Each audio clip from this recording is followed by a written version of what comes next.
This is Andi Purewal for Boxing News. I'm joined by a very dapper, very sharp-looking former WBO World Cruiserweight Champion, Johnny Nelson. You got the glare and everything going there, Johnny. How are you doing? I'm all right. I'm actually surprised. I didn't think this was going to be as big. But then the penny should have dropped. We're at the Grosvenor House Hotel. This place is like synonymous with putting on some mad events. I get inside here, there's some names in football, boxing, everything. I walk downstairs, I'm like, Roy, what are you doing here? Roy Jones is there. So they just popped around. So I actually underestimated what's going on today. Johnny, it's always a big night when you're here. Oh, all right, that's flattering. What you after? We'll talk about that afterwards. But Johnny, obviously, let's get into the boxing talk. With regards to yourself, with regards to Sky Sports, we're waiting to see how they'll stay involved in the sport moving forward. Have you got any update for us? You know what? I've absolutely no idea, and that's my honest truth. And it's frustrating because I'm sitting there thinking, "Come on, what are we doing?" But at the moment, I can enjoy being a fan, watching everybody in action. And I've even got into the bare knuckle stuff, watching that as well. But I've absolutely no idea. I think, regardless of what Sky do, they'll do what's best for the business itself. I think Sky, if they throw the kitchen sink at it, they'd blow everybody out of the water. But they've got also, they're looking at the sport thinking, well, we put a lot into this sport. Let's see which direction we're going to go in. So I don't know. I know as much as you do, and I work for them. Obviously, I imagine behind the scenes there's a lot of talks about which angle, which route they might want to go down if they continue with the sport. I'd imagine, obviously, after Benn left, at times it could seem a bit turbulent. There's always a lot of different things being discussed in the media. How crucial is it that whatever move that does go next, it is the right and correct one? On my watch, anyway, I think Sky has been with various promoters, and the promoters like Sky have experienced relationships that work and that don't work. I think Sky's next move will be calculated. It'll be careful. It'll be well thought through, because you've got to learn by the good and the bad that's happened in the past. So I think they'll be smart in regards to what decision they make. And it may not make sense to you or me or anybody else, but they're a business that have been very successful in everything they've touched. So I'm quite sure they'll make the right decision. There's certainly a niche within yourself to get back in front of the cameras, get back ringside and seeing the fights unfold. Yeah, you know what? Yeah, but either way, I'm actually enjoying being able to watch it and just look around and see what's happening, seeing the growth of fighters. I looked at Benn Whittaker signing a new deal with Eddie. Loved it. I'm like, oh, bad, wicked. But again, only Eddie could do something like that. Only Eddie could have the cojones on a bottle to pull something like he took the piss out himself, which I like. And I keep saying, I've said it time and time again, I've known Eddie since being a young kid. And this young kid is very comfortable out around black, brown, white, kings, queens, paupers. So he was very comfortable dropping something like that. Whereas I think many others would think, oh, should we, shouldn't we? So it just made me chuckle. And then Benn, who else could have played that part? So they've set a little trend. I think a few of us are going to start doing stuff. I was going to do it for my podcast site, but them boys are saying they want me to be Debo out of Friday. I ain't doing that. So they got to pick me something else.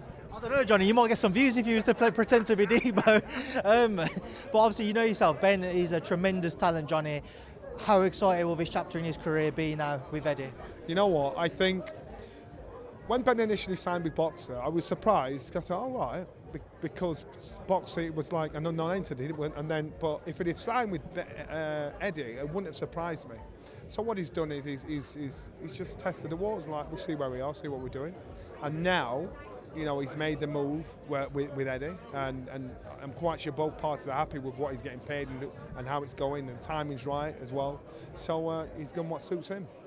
There are some big fights on the horizon, Johnny, for us to look forward to. The rematch between Benn and Eubank Jr.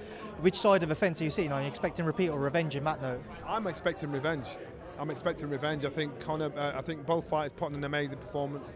I think Junior left everything in the ring. And the conditions and the contractual conditions are exactly the same.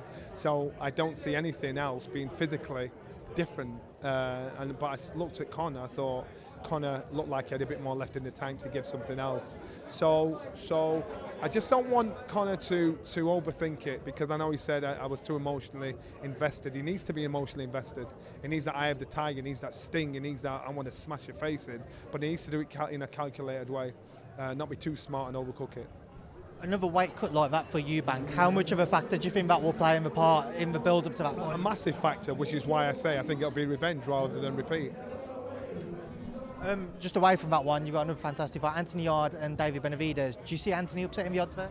Anthony's always in a position to upset the odds, and it's a case of what Anthony turns up on the night. I think Anthony Yarde is a talented fighter that's been through experiences, good and bad. So if he's going to do it, he's got to do it now. I think he can do it. I think he really can do it. So it wouldn't surprise me if anything, if he did do it. In terms of, we've got some crossover bouts on the horizon. What do you make of Tank and Jake Paul? I don't think that's going to happen. I don't think it's going to happen. I never thought Jake Paul was fighting Anthony Joshua. You look at Tank and Jake Paul, and I'm like, for real? So again, let's not get suckered in. Don't think Jake Paul's brilliant at it. Don't think it's going to happen. It's that simple. Right, Johnny, it's a pleasure as always. I'm going to leave you on one final one. Anthony Joshua, we're waiting for news as to what's next for him. Where do you see him going with his career next? I think Anthony Joshua, again, people took it the wrong way when I said Anthony Joshua. You know, he could pack in, walk away from this game because he's done it all. He's achieved everything. He's lifted our sport to the highest of the high. He's not been active enough recently to show me that he's got an appetite to still want to reach the highest of the high. And so I'd like to see Anthony Joshua walk away where he is. He's still valuable. He still brings credit and value to his name. We put Anthony Joshua's name out there. He's probably one of the most talked about fighters. Anthony Joshua's 258 management team could go into promoting, could go into anything else outside the sport. And I think Anthony Joshua's probably thinking, you know what, give me a little swan song, because do I think the Tyson Fury fight will come off? No, I don't. I hope it does, but you know, it's that I'm sick of that dance. So we'll see how it goes. Johnny, it's a pleasure as always. Enjoy your night.